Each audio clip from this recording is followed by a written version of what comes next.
welcome to The Point World Affairs. I'm your host, Daniel Chen. Come for the stories turning heads and stay for the ones making headlines around the world. To help dissect them down to digestible bites, we are joined by Song Se-ryun from Kyung University, Professor of Law, with us again in the studio. Thank you so much for being here with us. Good to be here, Daniel. Well, let's get to the point. Okay, about the keywords, I'm quite used to this practice now. I've cautiously fished out some intriguing keywords now. Let's take a look. I have maximum pressure, protesters, and appearance. They all sound pretty intense. Let's start with the ones with two words, maximum pressure. After designating Iran's Revolutionary Guards as a terrorist group, the United States has been continuing to put pressure on the Middle Eastern nation by imposing sanctions on its oil exports. Iranian Foreign Minister Mohammad Javad Zarif said Tehran has a handful of options, and amongst them is pulling out from the Nuclear Non-Proliferation Treaty. Withdrawing from NPT indicates Iran may reject IAEA's supervision and revive its nuclear program. I believe President Trump's intention to put pressure, the policy of maximum pressure on Iran, in order to bring Iran to its knees so that we would succumb to pressure is doomed to failure. Zarif also announced he would visit North Korea soon. Pyongyang and Tehran have been allies for a long time and are suspected of jointly developing missiles and nuclear weapons. North Korea's Foreign Minister Lee Yong-ho also visited Iran on the day the U.S. issued sanctions on Iran's oil exports. In response to the U.S. sanctions, Iran announced it would block the Strait of Hormuz and also release footage it had taken monitoring a U.S. aircraft carrier. This could be interpreted as Iran's warning to the U.S. There's President Trump governing the way he campaigned, continuing his maximum pressure measures against certain countries. This time it's Iran, even going as far as to call Tehran's defense group terrorist. And of course, Iran responded by saying they might want to withdraw from the NPT. Right. Maximum pressure as in a negotiation tactics. Iran and United States has been in the negotiation in this, even after they had this deal in place, which Donald Trump negated. Donald Trump expressly said that he wants a better deal. And to get the better deal, it seems like he's applying this pressure, which sounds like he wants even a regime change in Iran. But I think that Iran has been in this situation before, actually, for decades. So if they say that they can withstand this and economic pressure that they're feeling is nothing new, probably there's some credence to it. So I think this is going to be a prolonged exercise because I don't think Iran will collapse very soon. Another important question is whether this kind of tactic is warranted. Donald Trump is banking on the fact that U.S. has this shale revolution that has accumulated them enough kind of bullets to do this or to fight in the oil war. And he has apparently Saudi Arabia and OPEC on his side. But this energy market is a fickle thing. So I don't know if U.S. is prepared to a prolonged battle on this to even disrupt the world economy by affecting the energy market. Just like how he enjoys quick, instant, fast food, being in a battle or a negotiation session for a long-term, a marathon session, might not be Trump's strong suit. Right. Well, let's move on to our next keyword. Let's take a look at the clip to find out what it's all about. Okay. The famous swarm of yellow umbrellas marched through central Hong Kong for the first time in 5 years. The protesters rallied against authorities' attempt to overhaul the city's extradition rules. Tallied at around 13,000 people, it was the biggest congregation gathered opposing the government since the 2014 pro-democracy protest dubbed the Umbrella Protest. 因為我哋覺得香港政府好無理咯，想將香港同埋中國嗰啲兩種咁唔同嘅法律制度去作一個漏洞出嚟，等到香港人喺香港可能會被引導翻去中國受審咯。呢樣嘢係完全破壞咗一國兩制對香港人嘅人權嘅保障同埋法律嘅保護，所以我覺得呢樣嘢係完全唔可以接受嘅。Civic groups are actively opposing the extradition bill, saying it could be exploited politically and cause human rights issues such as inhumane punishment. The Hong Kong government took a step back by saying it will protect human rights and provide procedural protection, as well as excluding 9 crimes, including tax evasions, from the application of the bill. But protesters are asking the chief executive, Carrie Lam, to step down for betraying the Hong Kong people. Well, continuous protests for autonomy for Hong Kong. China has not been exactly delivering on that promise. It dates all the way back to 2014. Umbrellas were used to shield the peaceful protesters from tear gas attacks, and now it's become somewhat of a symbol for the Hong Kong demonstrators. Initially, it was about elections, and now it's about a new legislation to hand over suspected criminals to China. This extradition legislation, I mean, you can plainly see that there is a worry that human rights violation could be forthcoming, because the rules are different, and we have seen some Hong Kong residents disappearing and turning up in China somewhere, right? So at this point, probably what we can kind of imagine at this point is that people will be extradited, and some sort of national security related charges will be levied against them. And that would lead to visible human rights violations the global community should be concerned about. Right. Let's move on to our final word of the day that you have been very careful in terms of choosing. It's a reappearance of a very notorious figure. Let's take a look. Okay. ISIS leader Abu Bakr al-Baghdadi made his first video appearance in 5 years. The last time the leader exposed himself was through a video of him delivering a sermon at the Al-Nuri Mosque in the Iraqi city of Mosul in June 2014. Baghdadi praised the Easter attack in Sri Lanka that killed hundreds of people and added multiple attacks against the church would follow.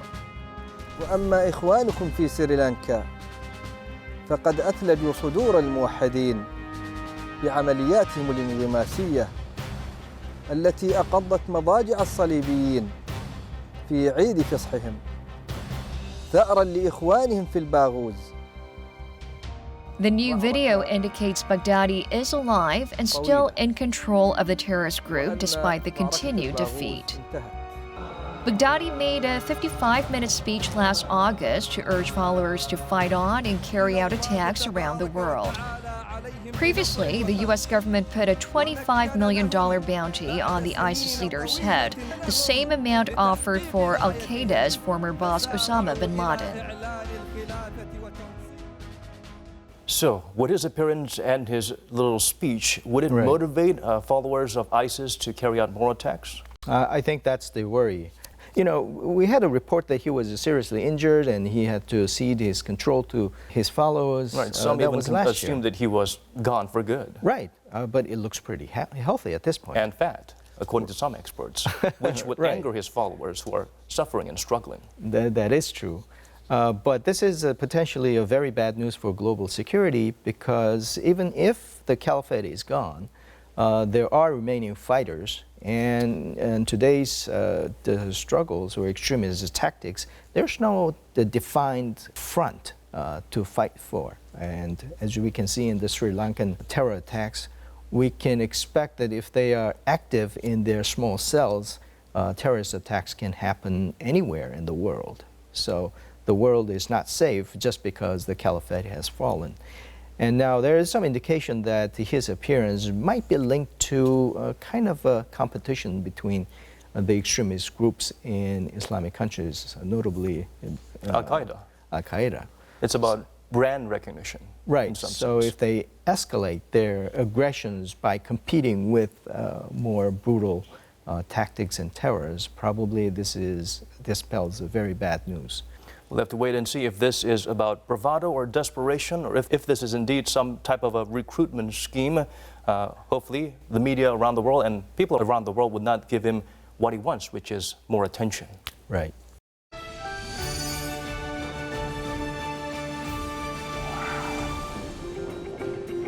The main topic of the point focuses on Japan's new Imperial Reiwa era and the story of the Japanese emperor. The Japanese era of Heisei, led by the 125th Emperor Akihito, has officially ended with his abdication on April 30th. And the new Reiwa era, spearheaded by the former emperor's son, Naruhito, has started at midnight on May 1st.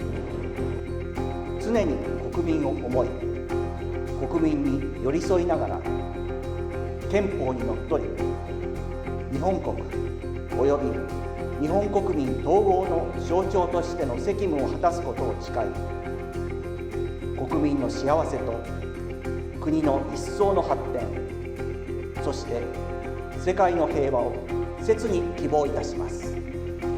For the first time in 202 years, the coronation ceremony took place, followed by an abdication rather than a funeral.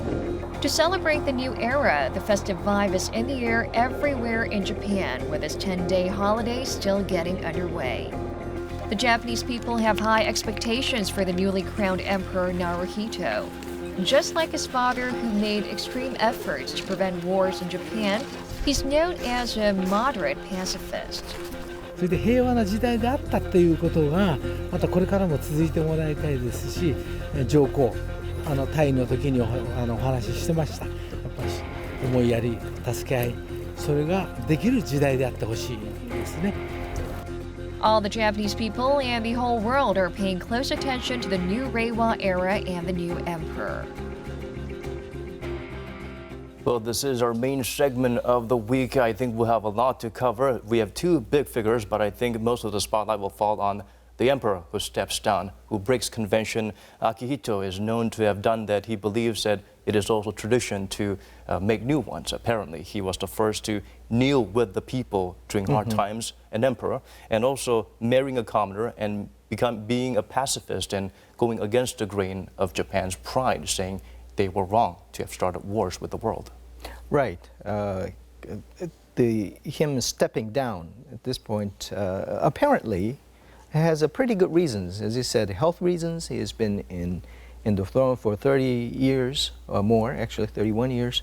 And his son, we say he's a younger generation, but he's 60 years old in Korean age, 59. So the timing is good, but people speculate, and I even speculate, whether what's happening in Japan has something to do with his decision to step down. Shinzo Abe has been corralling people with a nationalistic kind of fervor. His Abenomics is pretty revolutionary to see whether that will work. That kind of stance is a little bit at odds with the pacifist, the kind of tendencies that the previous king had. So if that's the reason, or part of the reason, then it's an intriguing drama where the Japan will head to next, with Shinzo Abe at the helm and the spiritual leader, the king, taking certain stances to corroborate or to have some countermeasuring stance.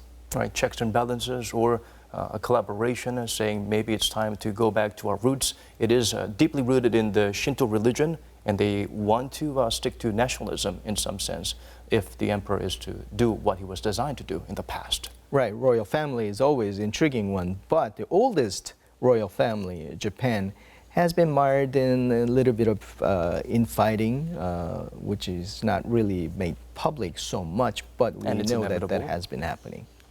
Right, we're going to come back to you in a while, Professor, but first we're going to connect via Skype with a local expert for more details on this matter. Jonathan Brookshire Miller, Senior Fellow at the Japan Institute of International Affairs, joins us. Hello, Jonathan. Well, thanks for having me on today. Well, thank you so much for making time for this interview. It seems the political stance of the new emperor, Naruhito, and that of Prime Minister Shinzo Abe go opposite ways somewhat at this point. What is the general take on how the two's chemistry would be moving forward? There is some speculation that how he may interact with the current administration, but I think it's important to kind of step back from that for a little bit and remember that the emperor's role is non-political. Naruhito, now Emperor Naruhito, also has had fallen in the footsteps of his father in many ways, trying to repair Japan's image in many ways. Obviously, there has been speculation about whether the Abe administration is looking to revise Japan's constitution. I think that still also is a little bit premature. We have a critical upper house election that's coming up in July. Abe still is kind of focused on having a positive result in that, because without maintaining his 2/3 majority with supermajority with his coalition partner, the Komeito, the discussion of constitutional revision is moot.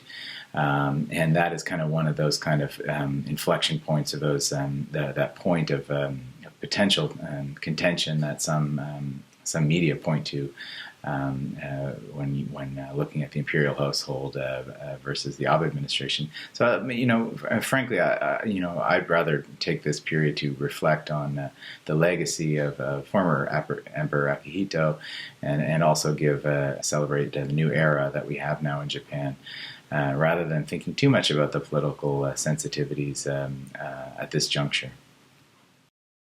All right, thank you so much for your expertise and insights. We appreciate it. Now, there have been critics of the monarchy, with especially Emperor Akihito being very hands-on, coming down to be mingling with the public and taking a stance in somewhat that perhaps the monarchy is a religious figure that should not be dabbling in politics. Right. By constitution, he's not supposed to. So he's a very non-political figure, as he pointed out. But you can always indirectly influence the psyche and the sentiment of the people. The previous emperor, being a pacifist, has affected the psyche of the Japan a lot, I think. That reflects, I think that's reflected in the recent poll that most people, more people in Japan want to maintain the pacifist constitution. So that's becoming a hinder block for the Shinzo Abe's push to revise the constitution. But imagine that the new emperor says something that can be translated as corroborating or pushing for the revision so that the Article 9 of the Japanese constitution can be changed, maintaining the regular armies. That could persuade the public to move in different directions. I mean, at this point, the speculation is that the prediction is that it's going to be hard to change or revise the constitution, because you cannot really get the majority of the people voting for it. Never mind the 2/3 requirement that you have to go through in a diet. But it can quickly change, I think, because the emperor in Japan is a spiritually very powerful figure that can move how people think about certain issues. There have been some people in Japan calling that maybe this is a time for us to just get rid of, abolish monarchy altogether. And there are also some people pointing out that perhaps there may not be a valid heir apparent to this crown prince who recently became an emperor, that perhaps the next one should be an empress instead of an emperor. I think that discussion is pretty legitimate to maintain the stability of the throne. I think that goes to the argument that Japanese people want to keep this one, this tradition of the oldest family. I think it's a source of their pride. I think that is a source of the stability that Japan has. Remember, the LDP has been in power for decades and decades. It seems like there's a sense that a little bit of conservative, a little bit of kind of clinging to the tradition is part of Japanese culture. I think that the point that we have to all look to is because of that influence, whether new emperor shows tendencies anything different from his father, the pacifist tendencies and embracing the world peace. I think that would be significant, not only symbolic ways, but kind of giving more wind to the wings that Shinzo Abe has been flying for quite a while now. Well, let us hope that the new emperor learned from the playbook of his predecessor, who was born the son of a deity but retired as the people's emperor and continue to redefine what it means to be an emperor in Japan. Here, here.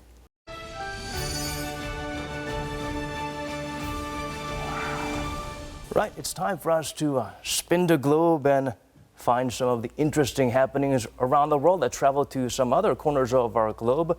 Italy is our first stop.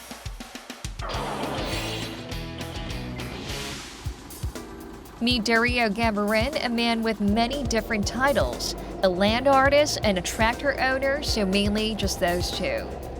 On his tractor, Gambarin starts plowing an image on an expanse of farmland. As the tractor left countless trails on the field, an image of a man's face slowly appeared.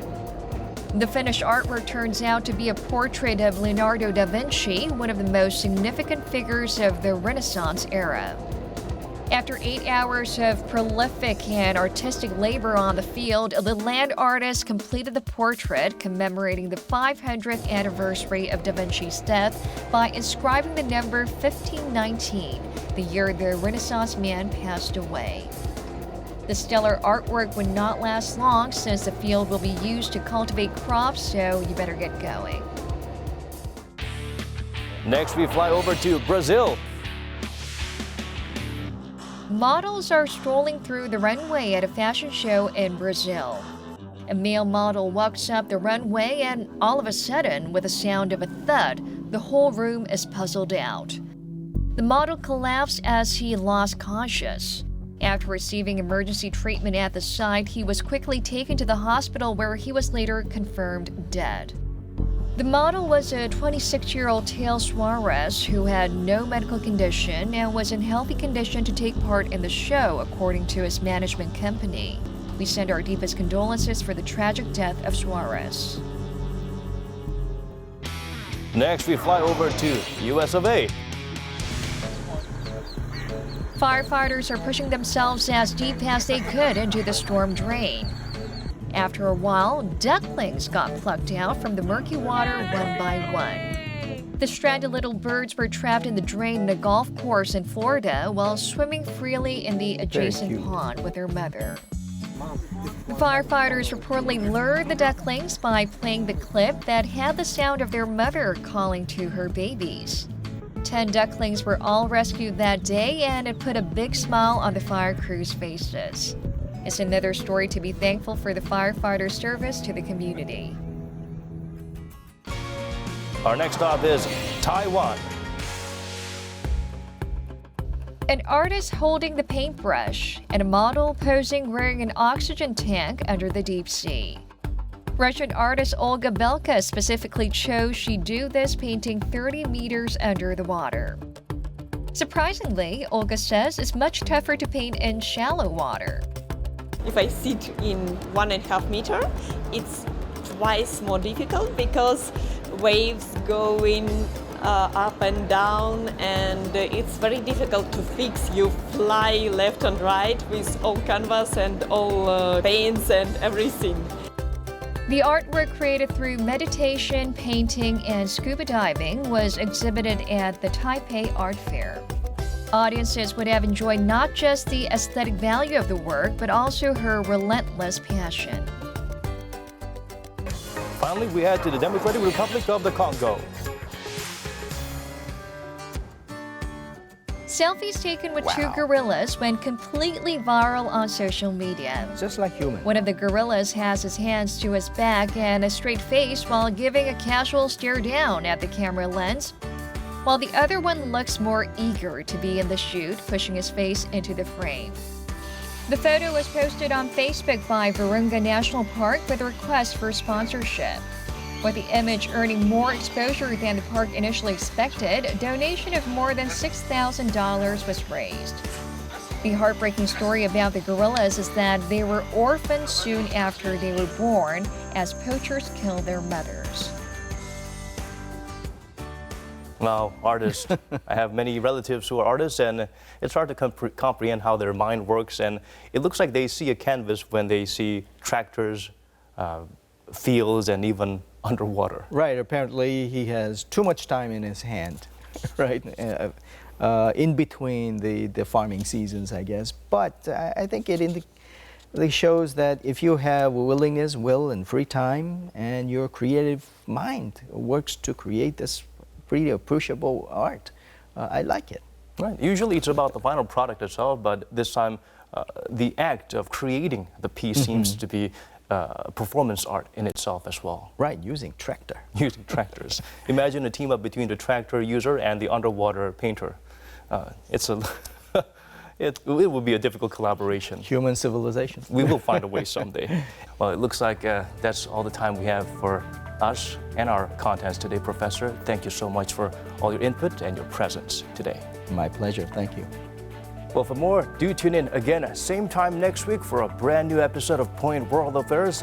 As always, thank you so much for being here with us.